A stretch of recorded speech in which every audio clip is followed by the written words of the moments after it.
Welcome to the Future of What? I'm your host, Portia Sabin, president of the independent record label Kill Rockstars.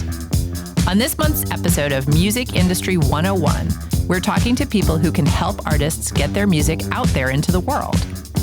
These gatekeepers receive hundreds of demos from young artists every week. How do they wade through all these submissions to determine which songs get played on the radio, reviewed on blogs, etc.?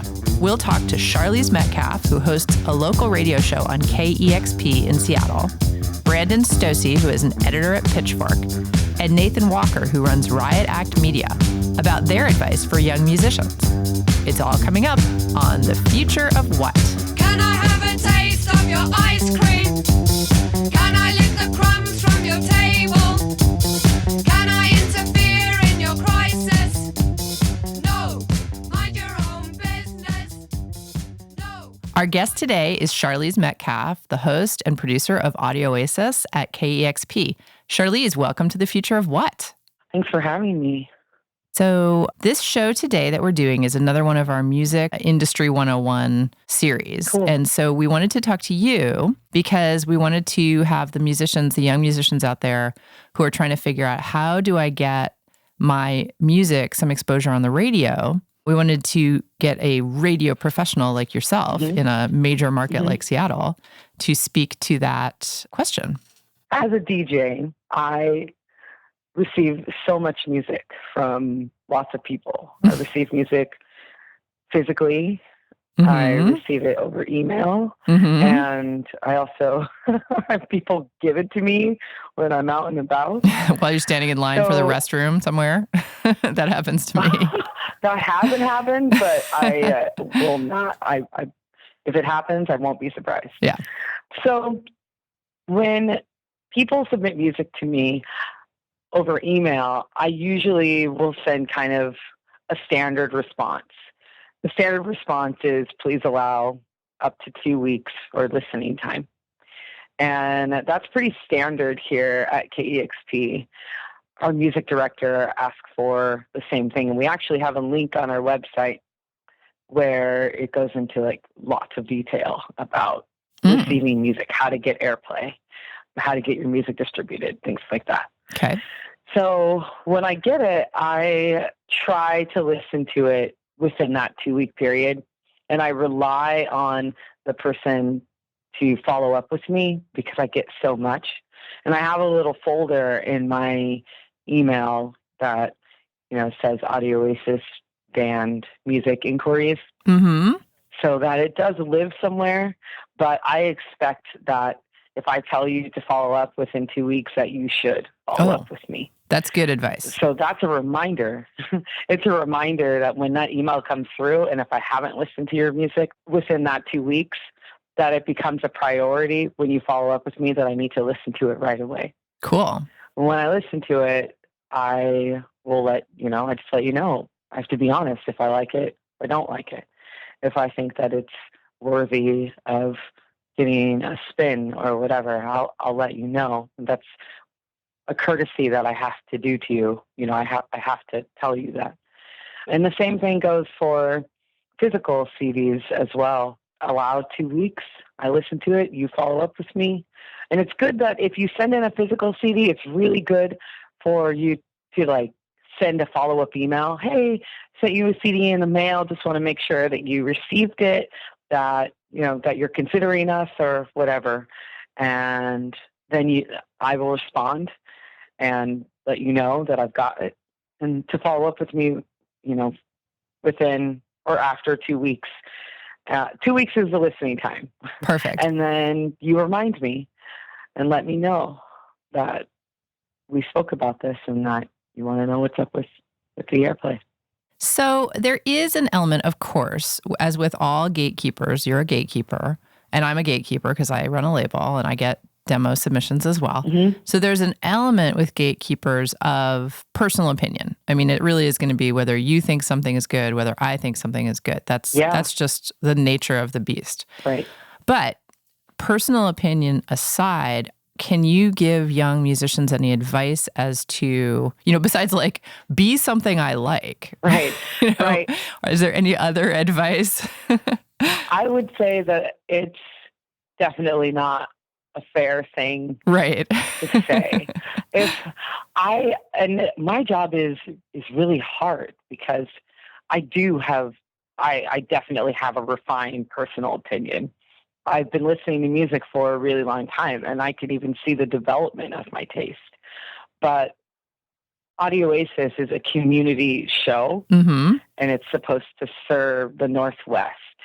And with that, I put my personal opinion aside, and I'm like, is this a good song? Is this a song that deserves to be heard? And I will put it on. Mm-hmm. If it's a yes or whatever. For young musicians who are submitting their music and maybe they get a response from me like, this isn't my cup of tea, or this isn't what I'm looking to play on the show right now, I think that that's just feedback that you're getting from one person at KEXP or at a radio station. There's a gazillion other, maybe not a gazillion, but there's at least like 40 other DJs who might like your music. And it's really good to make sure that you are reaching out to everybody at the station, because one of the beautiful things about KEXP is that all the DJs get to pick their own music. Mm-hmm. They get to program their own shows. So you're not at a one stop if one person doesn't like your music or isn't looking to play it on air. There's a lot of other people that you should reach out to. And one of the most important people that you should reach out to is the music director, because he decides what goes into our whole rotation. It's not just that one DJ that's programming their 3-hour show. Right. Does that make sense? Absolutely. So I think the upshot of what you're saying is something that is totally true for all of the music business is perseverance. Yeah. Young musicians have to just keep trying. You can't Definitely sort of set your sights on like, well, if Sharlese doesn't like it, I'm going to go home and take up, knitting instead of music. Yeah, no, please don't do that. I keep an open mind. If I don't like that recording or I don't like that particular project, I always say to people, please stay in touch. Mm-hmm. Keep sending me your music. Maybe I don't think that this is the right fit for the show, but the next time you send me something, that might be a good fit for the show. Absolutely. So I always, I have to keep an open mind. It's really important for Audio Oasis and for KEXP as a whole. Absolutely. There's so many bands that we play, so much music that we get on air. So let's talk a little bit about that, because I think another problem that young musicians run into all the time is this sort of unrealistic expectations. So let's say that someone sends you a demo and you do like it and you do play it on Audio Oasis. What should a young artist expect from getting some radio exposure? Should they then just stop working, stay home, and wait for checks to roll in? I mean, what's the appropriate level of enthusiasm about, what can they expect if they get some radio play in a market? I have a lot of musicians and artists reach out to me after I play their music and thank me, which I think is really nice. And most times they take that opportunity to ask me for it in studios. And that's okay. That's okay. It is definitely their right to inquire about it in studio. I believe that when I'm doing the show, I like to make sure that the band is being played regularly, that I'm promoting them, and they will be able to see that. And those are bands that I likely pick for in studios. But it's really good to follow up with me and to just, reach out and say thanks if you want to. And definitely they should, if it's just me that's playing it, they should definitely reach out to the music director to see if the music director is willing to review it for rotation. So I think that a follow-up email definitely is in order. And then track how many times their music is being played. And if it's getting some regular airplay, they should definitely be considered for it in studio. Cool. So really getting your music on the radio is kind of your first step in that it starts to build a relationship. Definitely. It's also a step to the next things that you can do. Yeah. I like to stress this because I really, in my experience, I find too many musicians who think that once they, connect a gatekeeper with their music, that their job is done. Yeah. And so I like to make people understand, no, your job is just starting, and it's a job. If you want this job, you got to do it every day. Like this is stuff that you've got to keep working at. Yeah, there's a lot of footwork that you have to do. Mm-hmm. Get out there and play shows. It's good. I get lots of emails from bands invite me to their shows, which I think is really cool. Offer to put me on the guest list. Let me know when, they're releasing another single or whatever. It's good to reach out and to make a contact with the person that's playing your music. I think that is important. Well, right, because in most cases, I'm sure you've had this experience. You've been doing this a long time. You have lasting relationships with these artists. You go through several albums with them and, through their whole career together. Yeah, that's true. Yeah. And that, just from way back when, it's I can name some artists where I'm wow, they were making this kind of music before, and now they're making this kind of music. I've seen their, musical, artistic transitional period. Right. That's cool. Yeah. Do you have any stories about any bands? Can you name a band where you played them on your radio show and now they've gone on to bigger and better things? I'd like to say Pillar Point. Mm-hmm. When Scott started, when he first began on my college radio show, I think I played Throw Me the Statue. I just thought he was just so special. I was these are pop gems. Uh-huh. So much fun.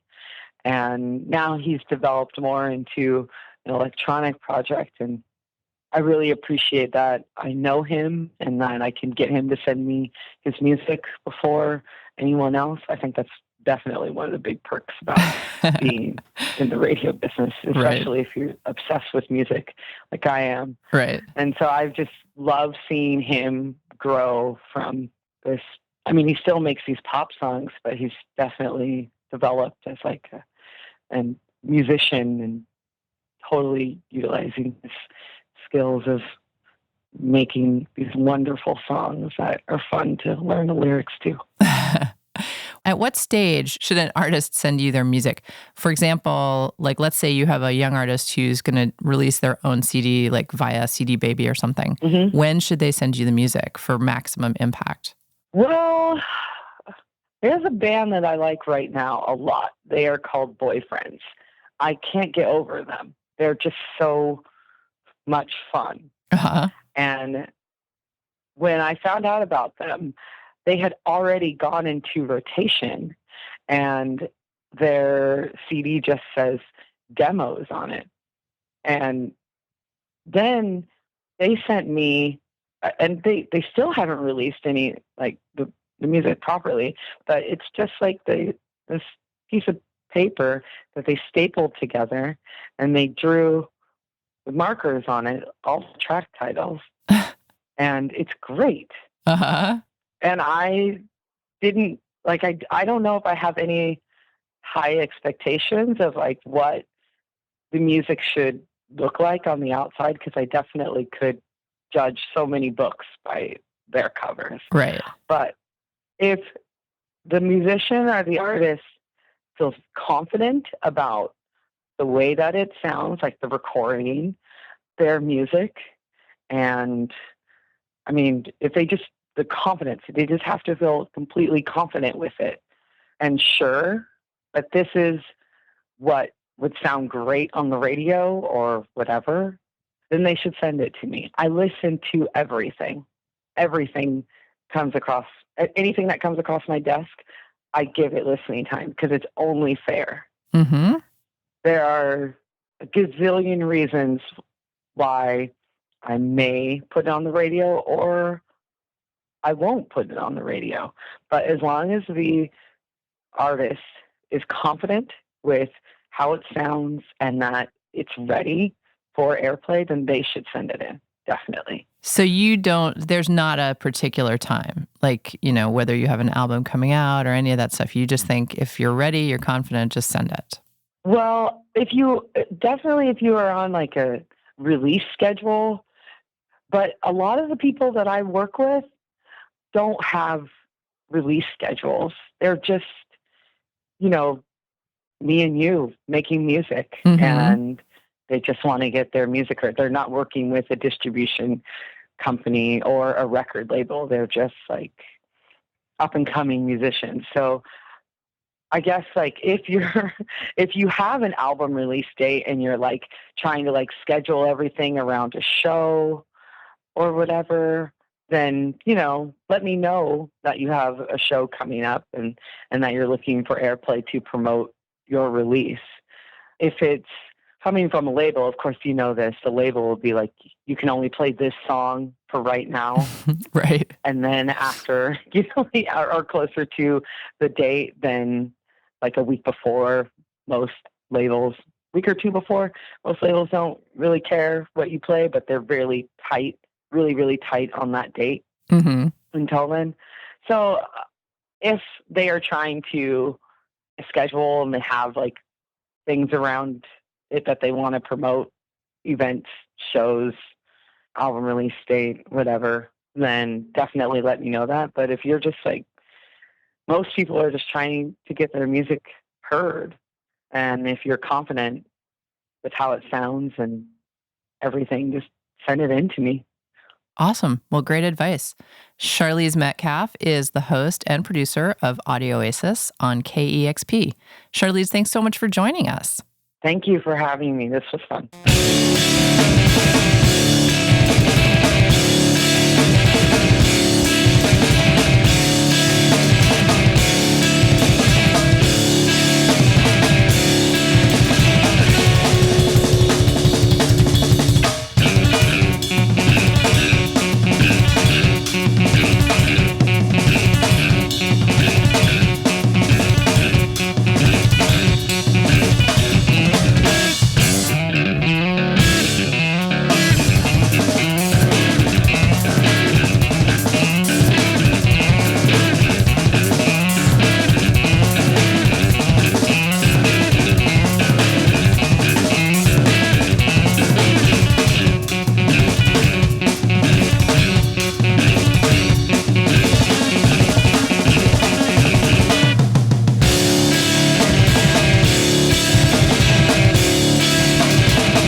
Was Biblical Violence by Hella.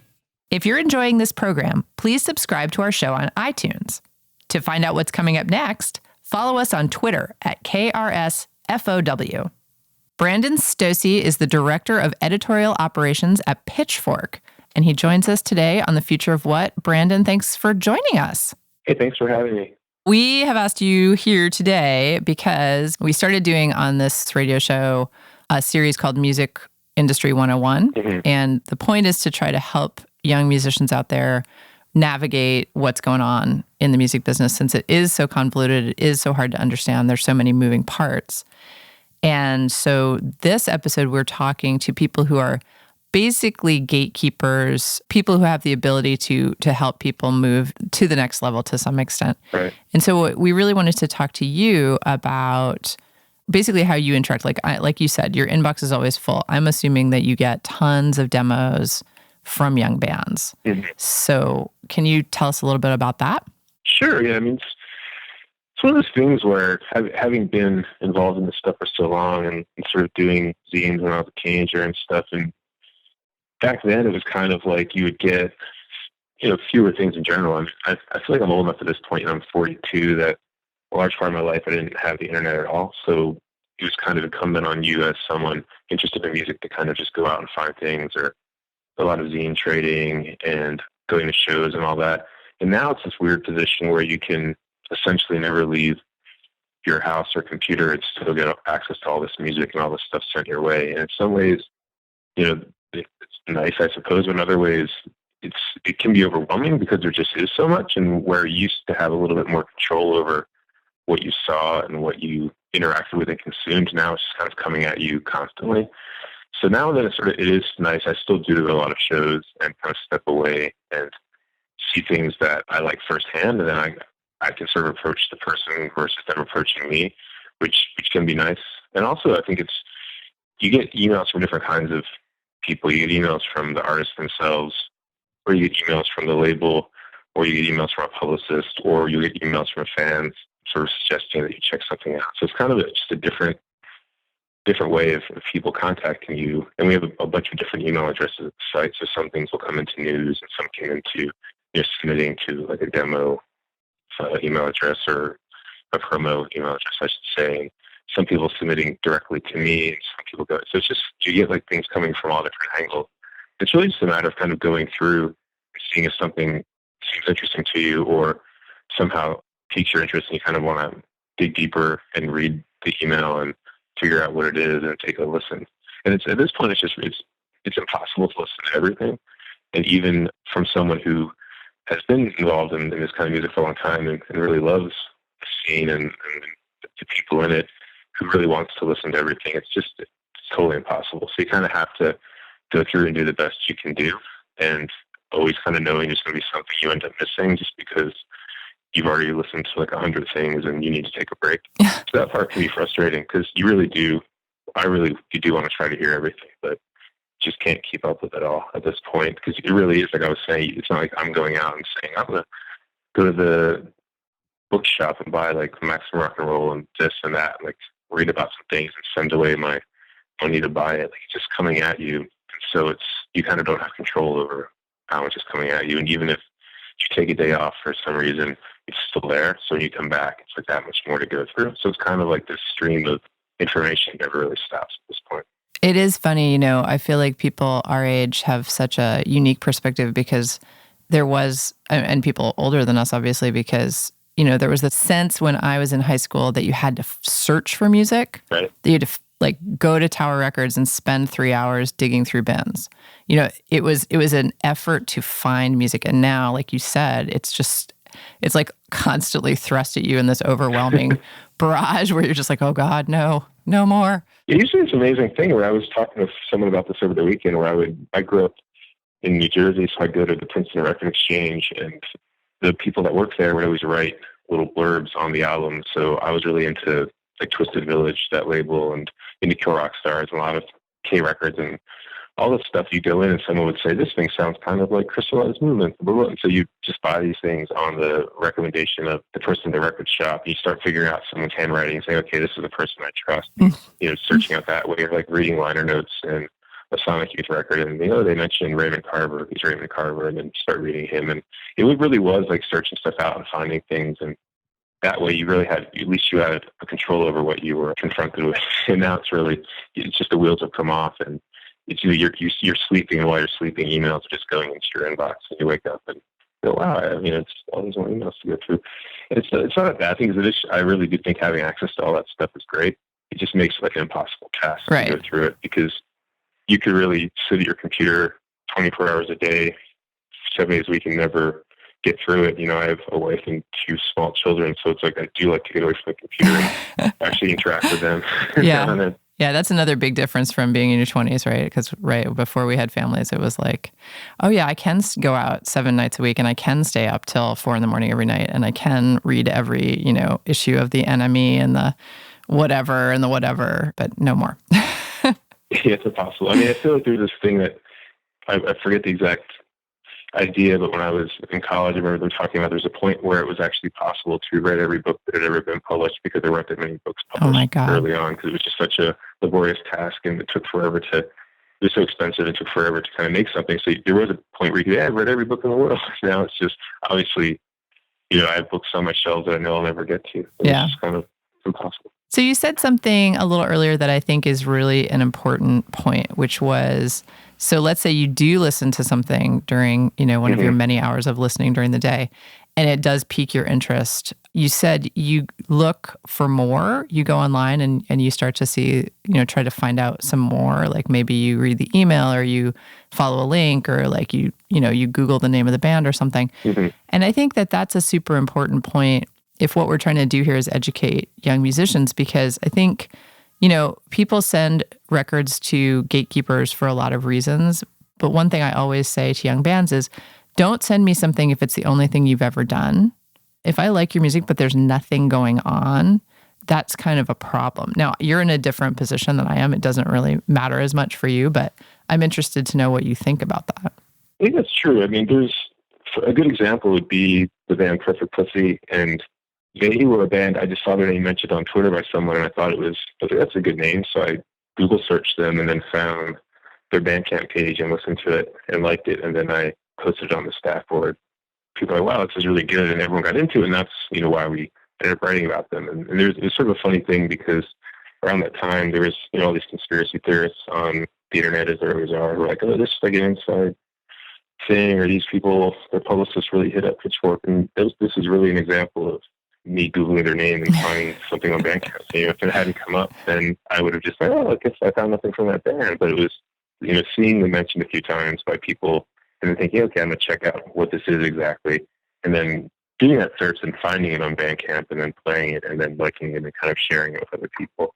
So that's true. You want to have, if someone sends you, all they have is one MP3 or something, and they send you that and then you look for more and you can't find anything, it kind of ends there. Or if they do have something else, at least have a contact email. And that's often a really basic thing, but or more like obviously they're emailing you, you have their email address, but it's sort of like being able to find a way to learn more about someone in a really basic way is helpful. And sometimes you'll get websites that are really hard to navigate, or there's like a bio, but it's kind of written in the form of like a science fiction manifesto or something. It's just hard to figure out like what you're dealing with, And sometimes it really is, or even if someone sends you an email and they send like a 5-page history of the band, it can really just be too much when you're going through so much information in a day. And it's really just like a paragraph is all you really need, something that just gives a person a quick overview, like, all right, this is what I'm listening to, and gives a little bit of a context, and then you can dig into it that way.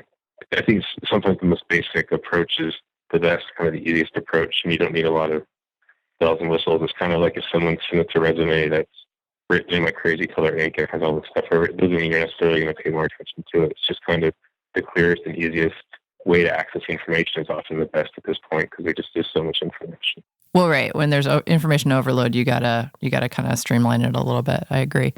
So a site like Pitchfork, I mean, you happen to work at Pitchfork, which is, Pitchfork has always enjoyed kind of this exalted position amongst music blogs, but you haven't always worked at Pitchfork. You've worked elsewhere too. Mm-hmm. So do you want to discuss the role of the music blog these days? Like what you think it's actually, is it still doing its function of gatekeeping, or is it, has that faded a little, or